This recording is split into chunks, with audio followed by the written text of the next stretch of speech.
C'est une vraie catastrophe qui frappe les avenues Irambo et Pesage 2 dans la ville de Bukavu ce 17 août dans la soirée. Un incendie meurtrier parti d'une maison et qui, aidé par le vent, s'est propagé à une vitesse vertigineuse, détruisant tout sur son passage, malgré diverses interventions pour arrêter le feu. Une fillette de 12 ans était en train de préparer la bouillie. Quand il voulait enlever la casserole sur le baboula, il avait utilisé une petite essuie-main. Cette essuie-main a pris feu. Et cet enfant a jeté cette petite essuie-main sur les matelas. Et c'est là où est venu le feu. Plus de 400 ménages qui sont dans la rue, aucune perte à vie humaine. Les flammes ont dévoré plus de 190 maisons, y compris des églises et formations médicales. Elles ont même traversé une petite cour d'eau qui sépare les avenues Irambo et Pesage. Le feu a avancé à une grande vitesse pour stopper l'avancement du feu.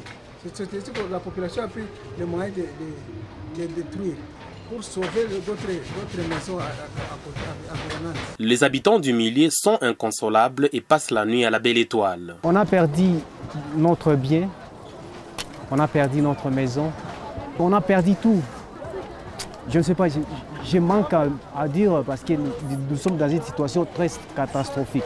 Nous avions tout perdu, les habits, à manger, les lits. Il y a tout le monde qui sont épargnés n'importe où. Sans maison, il n'y a pas d'assistance. Jusqu'ici, il n'y a pas d'assistance. Même les autorités locales ne pas encore assisté les gens ici. La vie est dure en ces lieux après ces drames. Si certains ont apprécié la solidarité boucavienne pour les aider à maîtriser ces brasiers mouvants, d'autres par contre déplorent qu'il y ait eu des incivils qui se sont glissés parmi les sapeurs-pompiers dans le but de soustraire les sinistrés des biens sauvés difficilement des flammes. On avait beaucoup de gens ici en croyant qu'ils sont là pour nous aider, mais ils sont là pour nous voler notre vie aussi. Pour l'heure, une timide chaîne de solidarité se déploie en faveur de ces hommes et femmes qui peinent à trouver de quoi manger ou un toit décent pour dormir. Nous demandons aux autorités de notre pays s'ils peuvent nous venir en aide en nous donnant quelque chose de bâches, des choses qu'on peut construire avec ça.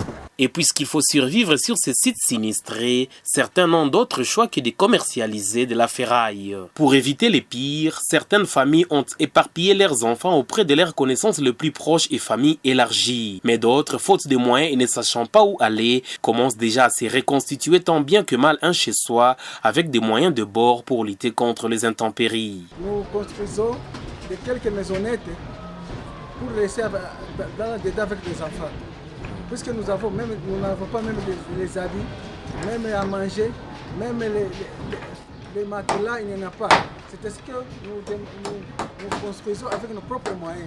Les jeunes et même les enfants mettent la main à la pâte. L'eau ne coule presque plus des robinets, alors chacun se débrouille tant bien que mal. Dans la foulée, des gens de bonne volonté apportent vivre et non vivre, mais c'est plus salaire familier et connaissances. NSOS à toutes les autorités, tous les de bonne volonté, à tous les ONG, de venir cette population en aide. Bientôt c'est la rentrée scolaire, il n'y a pas de maison, rien à manger, donc c'est une catastrophe. La vie reprend certes peu à peu par ici, mais la douleur de voir tant de malheurs frapper leurs semblables révolte d'autres Boucaviens qui passent par ici. Il est grand temps d'étendre la ville.